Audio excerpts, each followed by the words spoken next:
我免费替商户收了4年货，没收过大家1毛钱。结果就因为我不肯让人把800多箱年货免费塞进我家仓库12天，他转头就把我举报到了街道和消防，害我被罚了3500块钱，勒令清空仓库，停止对外存货。我没吵没闹，老老实实交了罚款。当晚我亲手摘下门口那块挂了4年的免费存货的牌子，当着整条老街的面劈成了2半，结果从第2天开始，整条老街瘫痪了，装满粮油和礼盒的大货车全堵在街口，饭店后厨断货，几百箱货堆在路边。而那个实名举报我的批发商，靠我家的免费仓库收了4年的仓储费和保供费，因为没地方存货，当场要求退款赔偿。礼盒商家也连夜上门，要他赔偿违约金。苏姐，先别睡，这20箱油里有1箱漏了。哪1箱漏了？最里面那箱。周老板说，货到了仓库以后出问题都算我头上，这一车要是全沾了油，我这个月工资就没了。把手机拿出来，从车厢里面开始拍。拍什么？拍货在车上时就已经漏了，外包装哪里破，油桶哪里裂，旁边几箱有没有沾到，全拍清楚。明天谁问你都有证据。王秀英饭店的调料放最外面，他明早6点就开火，别压到后面。超市的饮料靠左墙，5金店的纸箱放右边，不能沾油。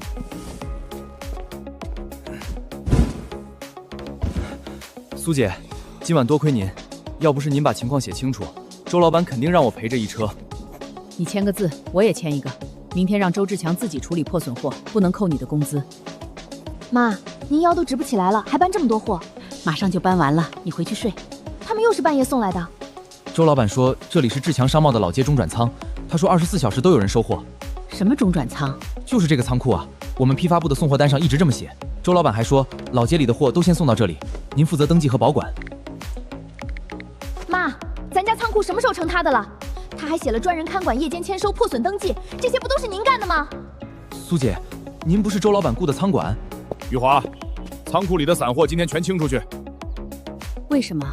我接了春节保供单，饮料、粮油、礼盒一共860多箱，从腊月23开始，12天之内仓库只放我的货。你先解释一下，为什么把我家的仓库写成你的？不就是写个中转仓吗？这4年我的货不都放在这里？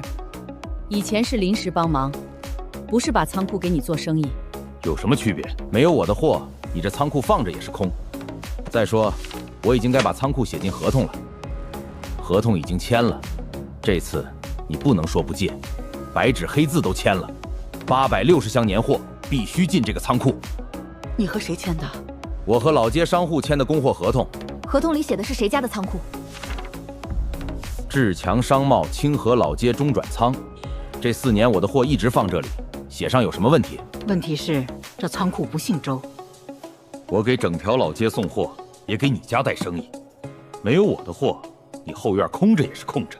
空着也是我家的，你凭什么写成自有仓库？专人登记、夜间签收、破损处理，哪一项不是我妈在做？宣传总得写得好听一点，客户看到有仓库才敢把订单交给我。所以你靠我家的仓库接订单？今天把散货清出去，明天先到2车饮料，后天还有食用油和礼盒。先别送，这仓库从今天开始不再随便收你的货。免费放了4年，现在突然不让放。以前我以为是帮街坊周转，现在才知道你把这里写进了合同。玉华，我那12箱调料放哪儿了？靠门第2排红胶带那一摞。周老板，今年的保供费我昨天转了，春节可不能断货。秀英姨，什么保供费？春节配送和仓库的钱，平时每个月也有临时仓储费。你们一直交仓储费？交啊。周老板说仓库地方有限，要安排人收货、看货、找货。这笔钱给过我妈吗？没给过，我一直以为你妈能分到一部分。那是我收的综合服务费，配送、调度、联系厂家，哪样不要人？货是谁清点？破损是谁拍照？商户找不到东西，又是谁帮忙翻？你妈就在店后面，都是顺手的事儿。凌晨1点起来，也叫顺手？周老板，我去年春节交了1200块保供费，其中1分钱都没给玉华。我说了，这是综合费用。前年腊月28凌晨2点17分，40箱饮料；去年正月初3凌晨1点42分，32桶油。我妈寄了4年的货，32桶油。我妈寄了4年的货，您收了4年的钱，却从没告诉她。没有我把货送来，他寄什么？但从今天开始，规矩要改。第一，不许再说仓库是你的；第二，送货必须提前通知；第三，进货、出货和破损责任必须写清楚；第四，800多箱货不能免费占满12天。你想收钱？场地、人工、责任都得说清楚。行，你不是要讲责任吗？我早替你准备好了，签了它，明天照常进货。签了它，明天照常进货。货是你的，凭什么丢了坏了全让我妈赔？第一条，仓库免费提供；第二条，夜间到货必须随叫随开；第三条，货物短缺、受潮、破损全由仓库管理人赔偿。那你收的钱呢？我负责进货、运输和联系商户，你们只管把仓库看好。线路故障、火灾、盗窃、积水造成的损失由场地管理人承担，商户不能及时取货造成的经营损失也由场地管理人赔偿。我的饭店一天少做多少桌，怎么也能让玉华赔？合同只是写的严谨，哪有那么容易出事？既然不容易出事，为什么不由你赔？大人说生意，你少插嘴。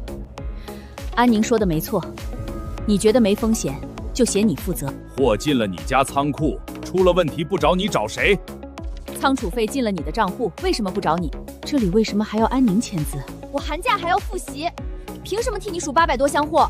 哼，你都18岁了，搭把手能累着？老街生意好了，你家粮油店也沾光。我女儿读书不，你家粮油店也沾光。我女儿读书不是给你当免费仓管的。你可想清楚，清河镇能天天往老街送货的只有我。你家粮油店以后还进不进货？你拿供货威胁我妈？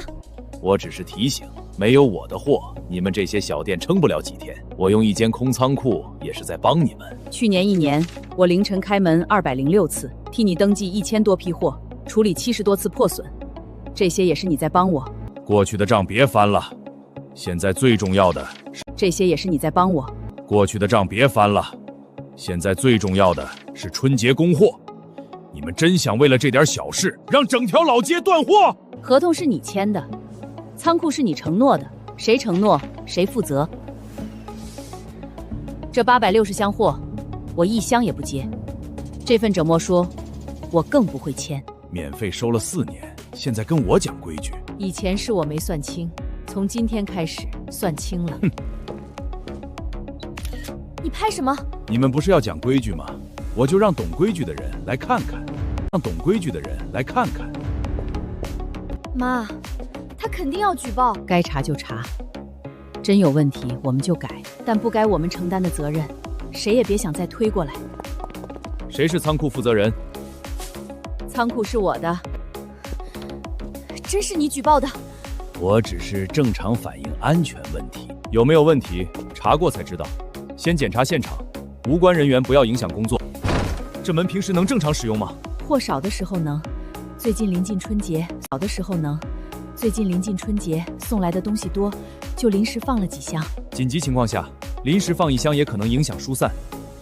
这条线路用了多久？丈夫在的时候装的，应该有7、8年了。纸箱、塑料包装都属于易燃物，线路老化，货物又堆得密，风险很大。我早就提醒过他，私人仓库天天收几十家商户的货，还说自己没经营。我妈从没收过仓储费。是否收取过保管费、仓储费或者服务业？没有。仓储费或者服务业？没有。登记本、银行记录都可以查。商户偶尔送瓶水、送点水果，我也很少收。4年都没有收费？没有。大家店面小，货车又进不来，我就让他们临时放一下。没有收费，不代表没有赚钱。商户来取货，也会到他店里买米买油。来粮油店买东西当然要付钱，难道停过1次货，以后买米都不算正常生意？目前没有证据证明苏女士收取仓储费用，但是是否收费和现场有没有安全隐患是2回事。有问题。但是是否收费和现场有没有安全隐患是2回事。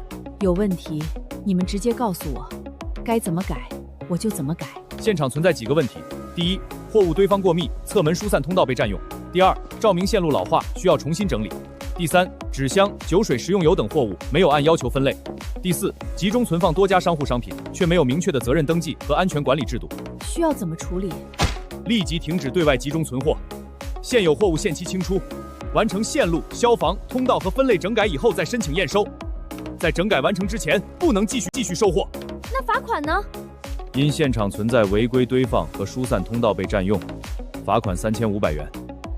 我妈替大家放了4年货，1分钱没收，现在还要倒贴3500。我们理解她是出于好心，但没有收费不代表没有责任。真发生火灾、货物损坏或人员受伤，产权人一样可能担责。今天发现问题及时整改，总比出了事故再后悔强。我接受处理，今天就开始清货。玉华，事情也没必要闹成这样。玉华，事情也没必要闹成这样。你把春节仓位留给我，我可以帮你找人，先放货，线路和通道以后慢慢改。刚才你不是说有问题就应该查吗？规定是死的，人是活的。春节就10几天，先把生意做完再说。你举报的时候怎么不说春节？玉华，真要停止收货。整改完成以前，1箱也不能再进。明天我的饮料就到了，春节正是卖货的时候。明天我的饮料就到了，春节正是卖货的时候。要不先偷偷放几天，检查的人也不能天天来。再被罚一次，谁替我交？货物受潮丢失，谁替我赔？真出了事故，谁替我负责？仓库毕竟是你家的，责任最后还是得找你。说得对，仓库是我的，责任也是我的。那我现在决定关仓，谁也别再劝。安宁，从第1页开始打电话，通知所有商户，今晚6点以前把自己的货全部取走。秀英家常菜12箱调料，6箱菜12箱调料，6箱食用油。先打电话，再核对数量。秀英姨，仓库今天清货，晚上6点以前要全部取走。今天就要取？我店里哪放得下这么多东西？检查通知要求立即停止集中存货，继续放在这里，再出问题我承担不起。我马上找车。这么多货让我往哪儿搬？超市里面连过道都快放满了。你可以联系周志强，仓储费是他收的，新的存货费是他收的，新的存货地方也应该由他安排。他电话一直占线。先核对数量，饮料38箱，纸巾16包，食用油12桶。怎么下面还垫着木板？前几天下雨，地面反潮，纸箱直接贴着地面容易软，我就垫了一点。我一直以为就是找个地方随便堆着，真随便堆，您找货的时候早就乱了。昨天还放得好好的，今天说清就清。玉华，你这不是故意给大家添麻烦吗？不是我想清，是仓麻烦吗？不是我想清，是仓库正在整改，不能继续放。周志强举报你，你找他算账。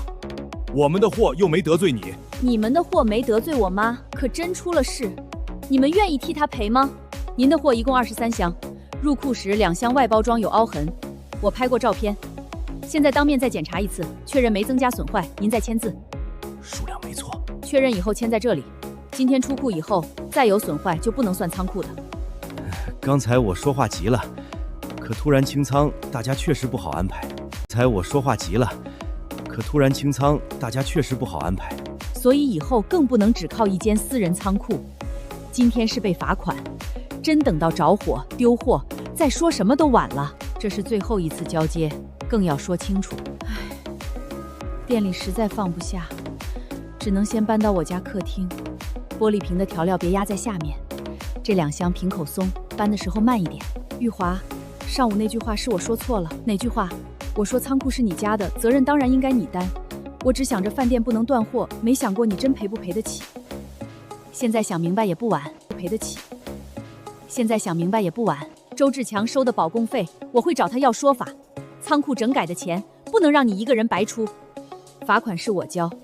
仓库有问题，也确实该改，但以后谁再用仓库，费用和责任必须先说清。王叔，6点前必须取走。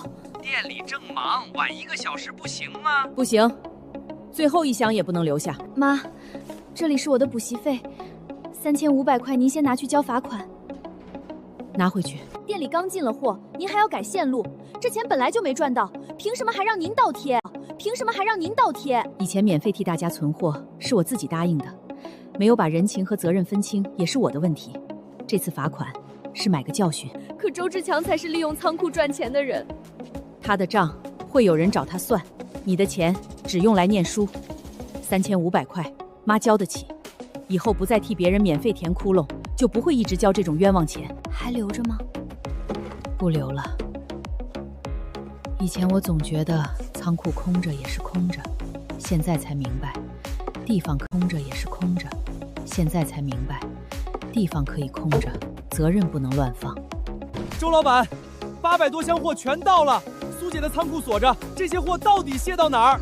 周老板，您再不来，车就要把整条路堵死了。直接卸到仓库，苏玉华就在前面，让他开门。仓库门锁着，贴着停止存货，他说1箱都不能接啊。他说不能接就不能接，合同签了，今天这些货必须卸下去。前面的车走不走？饭店等着下锅呢。我也想走，800多箱货总不能拉回县城。我的食用油和调不能拉回县城。我的食用油和调料在哪辆车上？在里面。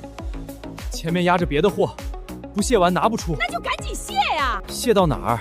街上不能放，仓库又不收。我的饮料今天必须上架，昨天就有顾客来订春节礼盒了。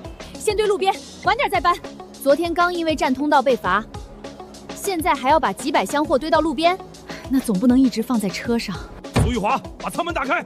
整改没完成，不能开。3辆车全堵在外面，你不开门，今天整条街都别想进货。货是你定的，仓库也是你在合同里承诺的，现在没有地方卸，你应该解决。这里用了4年，偏偏今天不能用。举报是昨天，停止存货也是从昨天开始，上面写的清清楚楚。玉华就开半天，让大家先把货卸进去，晚上我们再搬走。检查人员下午来复查怎么办？再罚一次，谁交钱？这800多箱货挤进去，出了问题谁负责？不会出问题。哼，既然不会出问题，你为什么不签字负？既然不会出问题，你为什么不签字负责？再不让路，菜都要晒蔫了。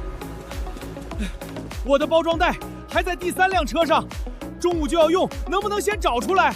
这3辆车混装的，以前到仓库以后，苏姐会按电分开，现在停在车上，我也不知道具体压在哪一层。你们送货，连东西放在哪儿都不知道？平时都是整车送到仓库，苏姐照着单子清点贴名字，再通知各家取货。现在知道我妈以前干的不是顺手小事了。先把第1辆车的货卸到路边。先把第1辆车的货卸到路边。天气预报说下午有雨，盖上塑料袋，难道还真让这些货原车拉回去？谁让你们把货堆在这里的？临时卸一下，商户马上就来取。这里是消防通道，也是居民出口，立即清开。仓库不开，不放这里放哪里？你是供货方，存货地点本来就该由你安排。不对，我订的是48箱，这里只有45箱。可能还在后面那辆车上。这不是我的货，上面怎么贴着熟食铺的名字？先别搬！我的货，上面怎么贴着熟食铺的名字？先别搬，等我重新对单。我少的3箱在哪儿？先找我的包装袋。我的调料什么时候能拿出来？老板，后厨的油只剩半桶了，中午19桌预定，怎么办？先去附近店里借2桶。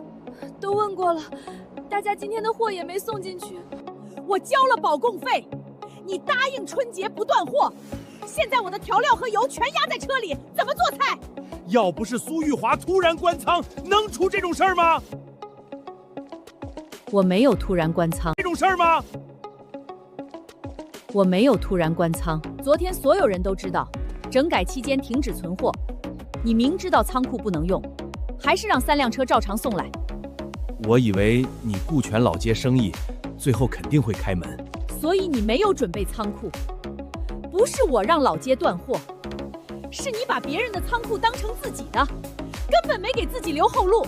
周老板，这是你让我签的春节供货协议，这里写着志强商贸提供固定中转仓，负责临时储存和节日保供。仓库不是你的，你为什么敢写进合同？我交的1200块保供费，买的到底是什么？今天我的货送不到店里，你要么马上安排新的仓库，要么退仓储费。再赔我的缺货损失。我也交了夜间签收费，我这个月还有300块临时仓储费。这些钱全进了谁的账户？去年腊月我交了800块春节保供费，今年又交了900。你告诉我，这2笔钱里有没有1分钱给过苏玉华？我已经说了，那是综合钱给过苏玉华。我已经说了，那是综合服务费。我每个月300块临时仓储费也是综合服务费，我还交了夜间签收费。货半夜送到是玉华起来开门，钱凭什么进你的账户？货是我调的，车是我安排的，没有我，你们到哪里进这些便宜货？进货的钱我们正常付了，现在问的是仓储费。仓库不是你的，干活的人也不是你。8月28凌晨2点17分，周老板，你的车送来40箱饮料，我妈开门清点登记，第2天又帮着找货。正月初3凌晨1点42分，28桶食用油，16箱调料，也是我妈收的。你翻这些旧账有什么用？你收这些旧账的钱时，怎么不嫌没用？我去年还交过一笔优先出库费，200块。那天我着急拿货，玉华帮我从最里面找出来的。你还交过钱？周老板说春节货多，交了钱，仓库就会优先把我的货放外面。货怎么摆，是我根据取货时间安排的，我从没见过什么优先出库单。也就是说，我们交的钱，玉华根本不知道。不管你们知不知道，服务不是都完成了吗？是完成了，可完成服务的人不是你。现在争这些有什么用？货还堵在外面，再耽误下去，大家都做不了生意。那就按合同办。你提供新的仓库，今天把货送到店里。临时去哪儿找这么大的仓库？合同里不是写着固定中转仓吗？签合同的时候有，现在怎么突然没了？是苏玉华突然不让用。你举报以前就该想到仓库可能停用，检查结果昨天已经出来，你今天还把3辆车叫来，这不是突然，是你根本没准备别的地方。昨天晚上我问过，我问仓库停了，今天的货往哪儿送？孙涛，周老板说哪儿送？孙涛，周老板说，车到了以后，苏姐看见这么多货肯定会开门。你明知道仓库不能用，还故意把货送来逼他。我也是为了大家春节不断货。你是为了不赔合同，因供应方仓储配送安排不当造成缺货，供应方退还保供服务费并承担实际损失。我这里也有，我的合同写得更清楚，春节期间缺货超过1天，退还单月全部配送和仓储费用。货不是已经送到了吗？你们自己没有地方放，怎么能全算我的？是你收了仓储费，现在还想让我们自己找地方？先把货搬回车里，下午可能下雨。你不是不管了吗？我不接货，不代表要看着商户的东西零坏，但谁搬到哪里由你负责。所有货立即撤出通道。周志强，你在中午以前安排临时地点，安排不了就拉走。拉回去的费用谁出？谁下的送货指令谁负责。给我一点时间，我肯定解决。谁下的送货指令谁负责。给我一点时间，我肯定解决。周老板，要不先把货拉回批发部？拉回去，来回运费谁出？总不能一直堵在这里。晚上再说。晚上怎么办？等店都关了，把货拉到苏玉华仓库后门，先卸下来。他不是不收吗？几百箱货放在门口，他敢让雨淋？他只要开1次门，这件事就算过去了。万一他还是不开呢？那就卸在门口，货真淋坏了，就让他赔。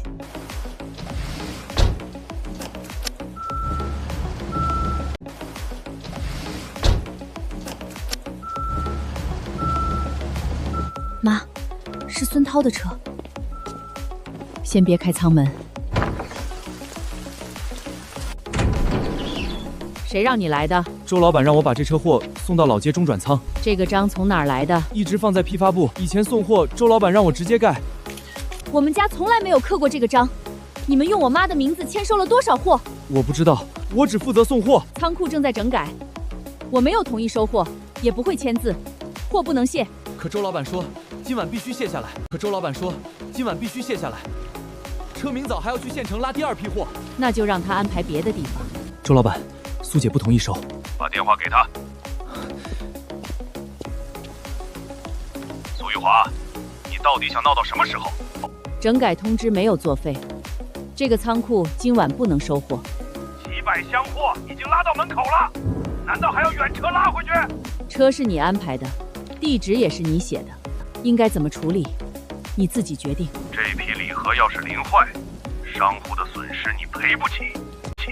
不开仓门的是整改通知，不是我妈。你明知道不能收，为什么还往这里送？我没跟你说话。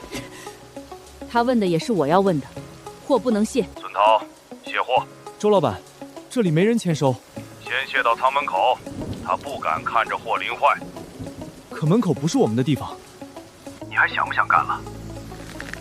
这批货卸不完，明天的车你也不用开了。不要卸，你把货拉走，周志强最多找你麻烦。你把货拉走，周志强最多找你麻烦。你真卸在这里，出了货损你也说不清。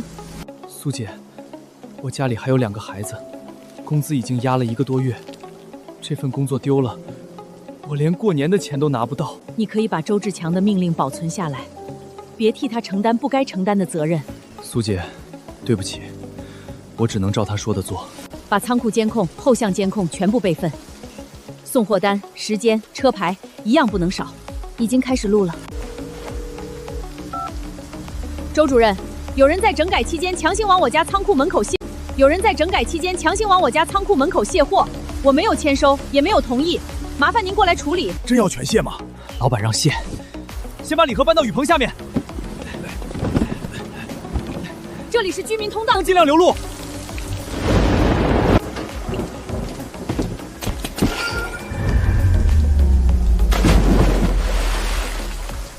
坏了！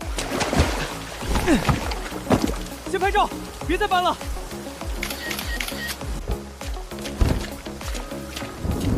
怎么搬的？这一箱好几百块。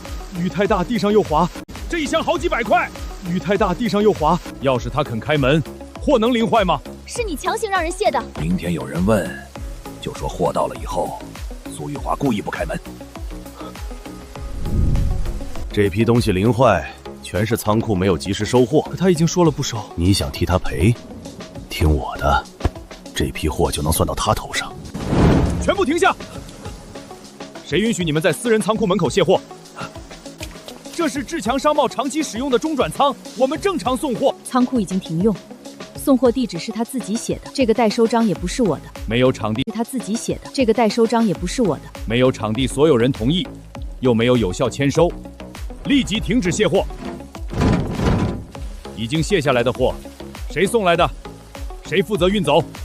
货都淋坏了，难道仓库没有责任？有没有责任？听完这段录音再说。就说苏玉华故意不开门，这批东西淋坏，全算到他头上。你偷录我说话！你站在我家仓库门口，指挥别人往我妈身上推责任。我只是把事实保存下来。一段录音能说明什么？货确实是在他仓库门口淋坏的。那就一项一项说。第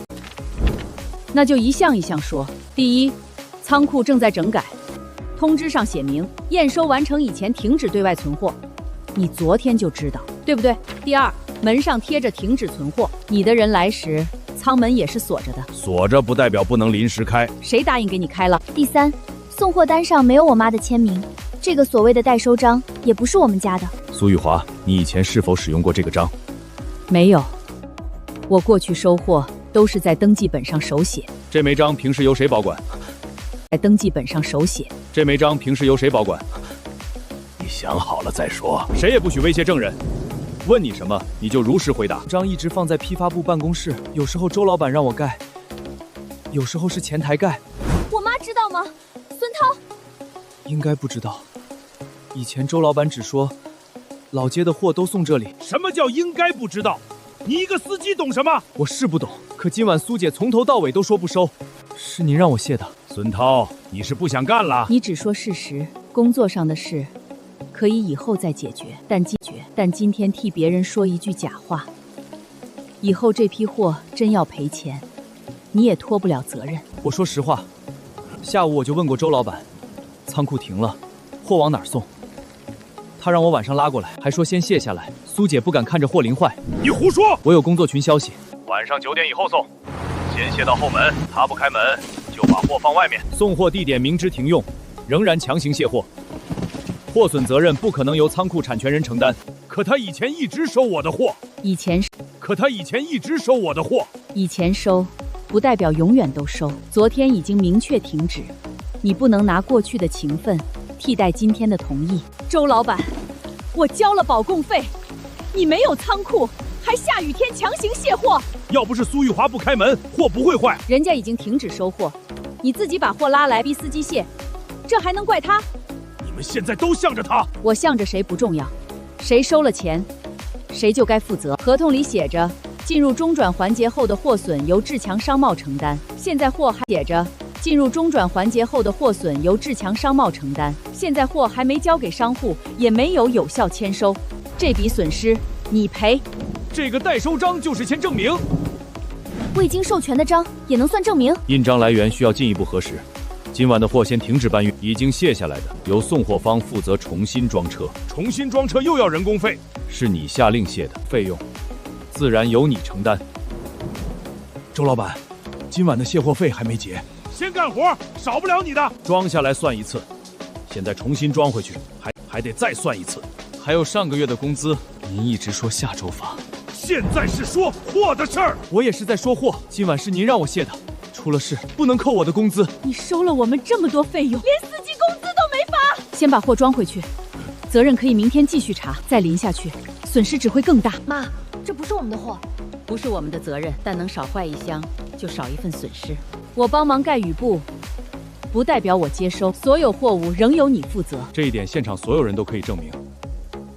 把受潮的和完好的分，所有人都可以证明。把受潮的和完好的分开码放。货出了问题，最后还是你在帮着处理。帮着减少损失可以，替别人承担责任不行。今晚的下货命令是不是你下的？苏玉华有没有同意签收？没有。那就签字。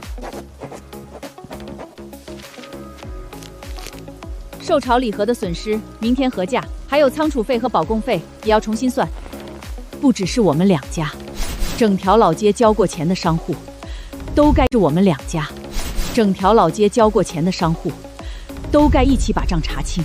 明天下午，老街会议室开会。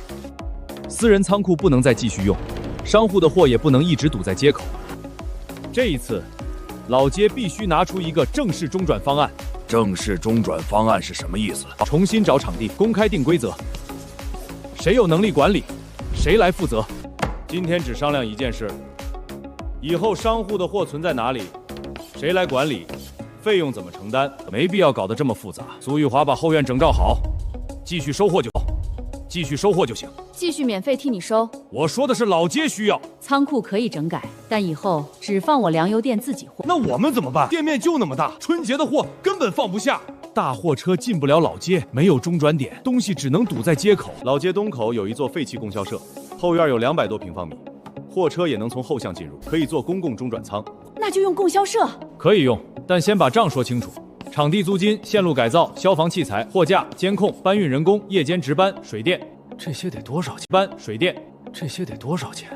前期基础改造由老街管理方承担一部分，后续租金、人工和水电要从仓储服务费里出。我一个月也没几箱货，总不能和饭店、超市交一样多。超市货多可以按件收费，但场地是大家一起用的，固定费用总得有人承担。过去4年，我们交的仓储费不是都给你了吗？又翻旧账？不是旧账，以前玉华没收钱，也没出过什么大问题。正规仓库是不是没必要请那么多的人？没出大问题。正规仓库是不是没必要请那么多的人？没出大问题，不代表没人干活。几本旧账还真当成宝贝了。去年1年夜里12点以后，我开过206次门，发现外包装破损46次，数量对不上23次，商户拿错货11次，临时帮忙搬运300多次，这么多。这些事以前不都是顺手做的吗？一次是顺手，每天做4年，就不是顺手了。前年春节，你饭店急用1箱花椒，凌晨3点急用1箱花椒，凌晨3点仓库里有600多箱货，我找了40多分钟才给你翻出来，我还嫌你开门慢。过去的事我不追究，我只是想告诉大家，一间仓库不是有地方就够了，要有人登记，有人值班，有人承担责任。不就是找个看门的？真只是看门？你昨晚为什么连自己的货都管不清？公共仓库不能再靠一个人免费维持，谁使用谁付费，谁管理谁拿工资，谁收钱谁承担合同里的责任。那具体怎么收？我只是根据过去的情况算了一下，夜间临时送货要多收值班人工费。你还真把自己当仓库老板了？我只是把过去免费做的活写了出来，用不用由大家决定。按件收费，比大家平他公平。老街负责基础线路和消防，经营人负责货架、人员和日常管理。商户也可以提前购买仓储服务，作为启动资金。我先买3个月。昨天饭店少接了10几桌，损失的钱够我交大半年仓储费。以前我总觉得玉华家仓库空着也是空着，现在我才明白，空的是屋子，不是他的时间。超市也买3个月，以后费用写清楚，货坏了也知道找谁。我先买1个月。既然公开经营，我也报名。供销社的场地租金，我可以出最高价。租金只是一部分，还要看管理方案、责任划分和商户意见。整条老街的货大半都是我供的，这个仓库不给我，还能给谁？3天后公开招租，所有方案、收费和评分结果当场公布。妈，你也报名？我一个卖粮油的也想管正规仓库？妈，报名明天下午截止。我知道。那你为什么不填表？正规仓库跟咱家后院不一样，要交租金，要雇人，还要买货架和监控。真出了货损，也不能靠人情解决。所以才需要您这种知道责任的人。妈只有1间粮油店，周志强有批发部，有车，还有那么多供货商，我拿什么跟他争？就拿这个几本旧账，能值多少钱？这不是旧账，这里面写着谁家的货怕潮，谁家的货当天要取，哪辆车经常半夜来。周志强有货，可他连自己的货装在哪辆车上都不知道。您没有大车，但您知道怎么把货管清楚。玉华，我把饭店过去半年的进货单带来了。拿这个做什么？你不是要做中转仓？拿这个做什么？你不是要做中转仓方案吗？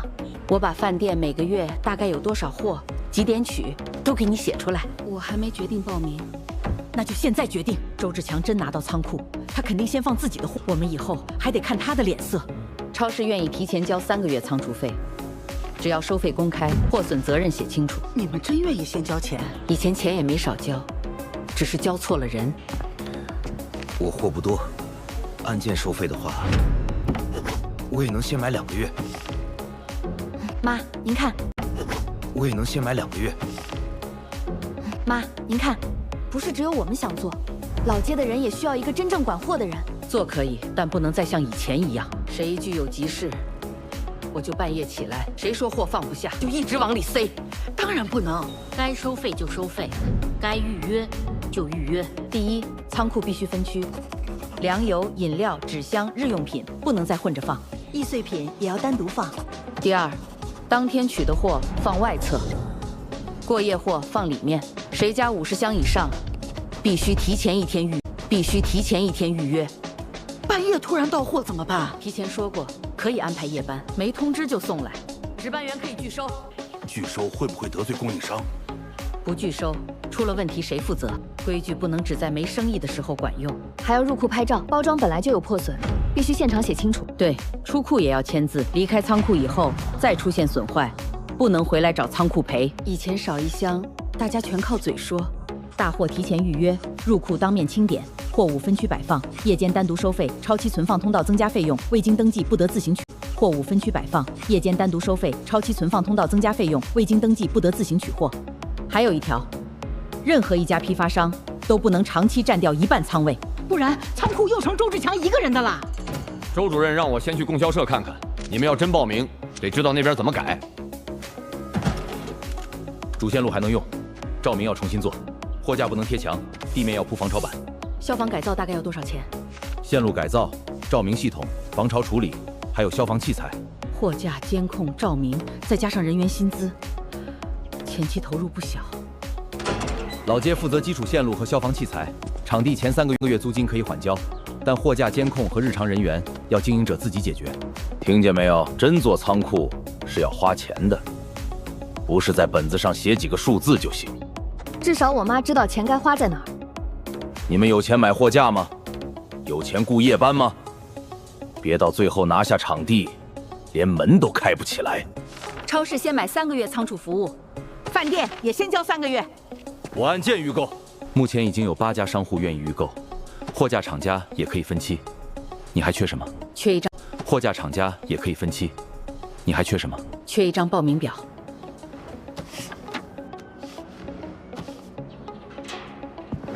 你真敢跟我争？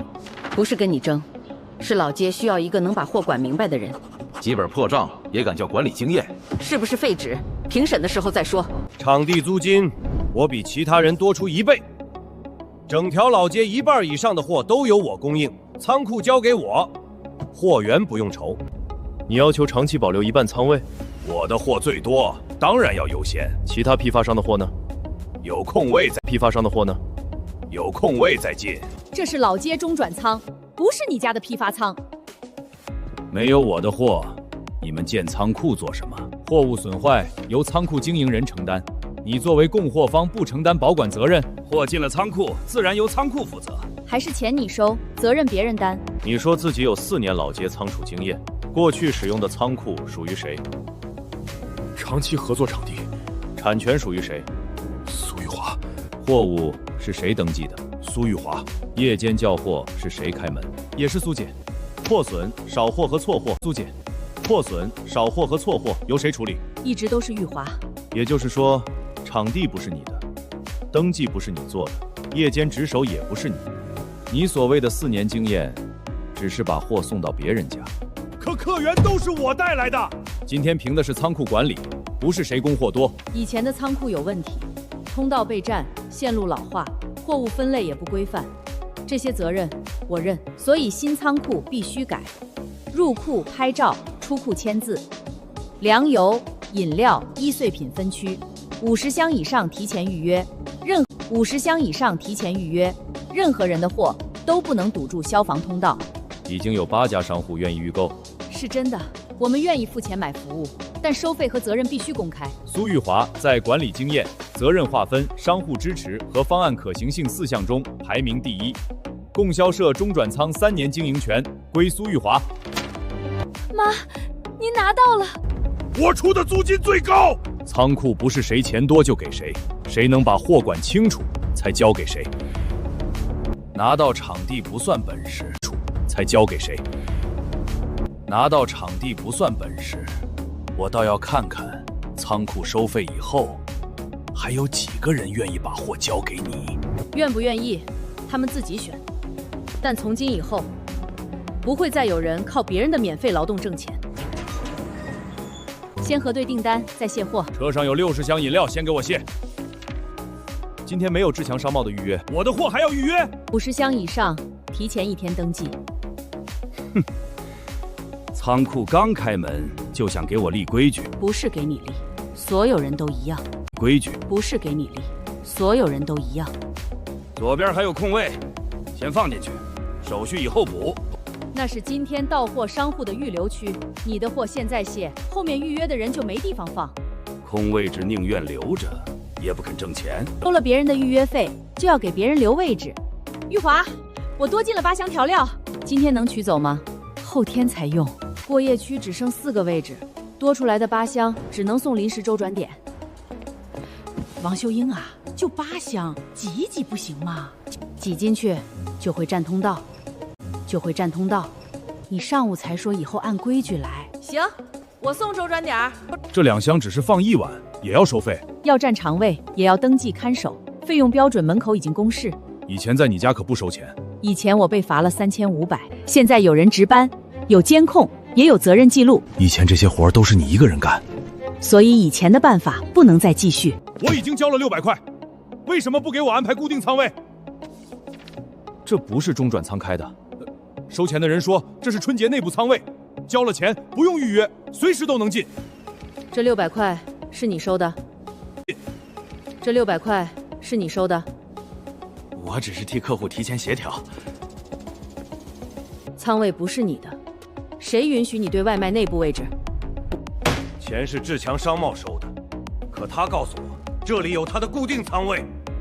我只是帮客户协调。你协调过谁？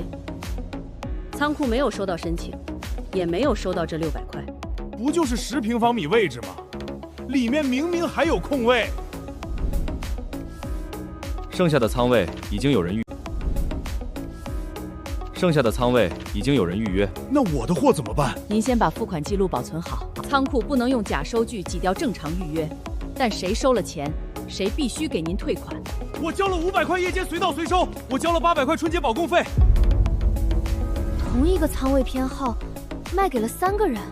这些收据不是我开的，可能是员工私下乱收钱。赵红梅，马上到中转仓来。是不是你背着我卖仓位？收返是我操作的，那就是你个人行为。钱退给他们，责任你自己承担。个人行为。宣传图不是您让我做的吗？内部仓位也是您让我卖的。你少胡说！工作群里都有。先把仓位卖出去，商户真堵到仓库，苏玉强为了名声也得收。你明知道没有车位还敢收钱，现在就退款！这段语音断章取义。仓位费先转到前台账户，每天晚上我再统一转进志强商贸。这里一共27笔。你敢把公司的账拿出来？我替您干了3年，现在事情出了，又想让我一个人赔？把收据、转账和聊天记录全部保存。仓库会出具一份书面说明，证明这些费用没有进入中转仓账户。不只是退抗位费，周志强冒用中转仓的名义收钱，影响的是所有商户。以前拿玉华家的仓库收费，现在仓库正规了，他还敢卖假位置？不就是几百块吗？我退，退钱就完了。我带着一车货跑了几10公里，你还让我来这里闹，说仓库不敢拒绝。我可以作证，周老板说，闹得越大，苏老越会安排仓位。你以后别想在清河镇做事。先把我的工资结清再说。